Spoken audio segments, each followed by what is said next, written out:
पर 26 नवंबर से अनशन पर बैठे किसान नेता सरदार जगजीत सिंह डल्लेवाल की तबीयत लगातार खराब होती जा रही है। हालत बिगड़ती जा रही है। स्थिति नाजुक होने पर डॉक्टरों की टीम कल रात उनकी जांच करने के लिए पहुंची। डल्लेवाल का पल्स रेट 42 और ब्लड प्रेशर 80/56 तक जा पहुंचा है। तो पिछले 26 नवंबर से किसान नेता सरदार जगजीत सिंह डल्लेवाल आमरण अनशन कर रहे हैं। किसानों की जो मांग है उसके समर्थन में।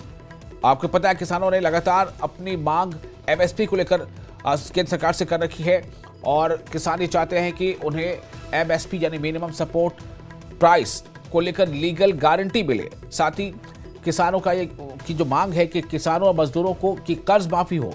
इसके साथ साथ जो पिछले भी आंदोलन के दौरान और अब आंदोलन में जितने भी मामले किसानों के खिलाफ दर्ज किए गए हैं उन तमाम मामलों की वापसी हो।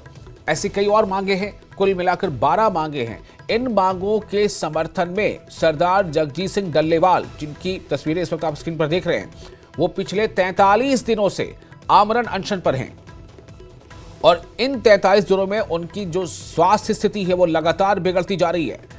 कल ही हमने आपको बताया था कि वो अब बात भी बहुत मुश्किल से ही कर पा रहे हैं और अब ये फिर एक बार आपको बता रहे हैं कि उनकी स्वास्थ्य जो है वो स्थिति अच्छी नहीं है। लगातार हालात बिगड़ रहे हैं और इस मामले को लेकर केंद्र में भी थोड़ी खलबली है और जो हरियाणा या पंजाब की सरकारें हैं वहाँ भी है। हालांकि पंजाब की सरकार को बार बार इसको लेकर आलोचना झेलना पड़ रही है। सुप्रीम कोर्ट ने कई बार टिप्पणियां की हैं कि पंजाब सरकार को चाहिए कि वो सरदार जगजीत सिंह डल्लेवाल की स्वास्थ्य की लगातार जांच करे, उस पर नजर रखे और जरूरत पड़े तो उन्हें अस्पताल तक ले जाया जाए।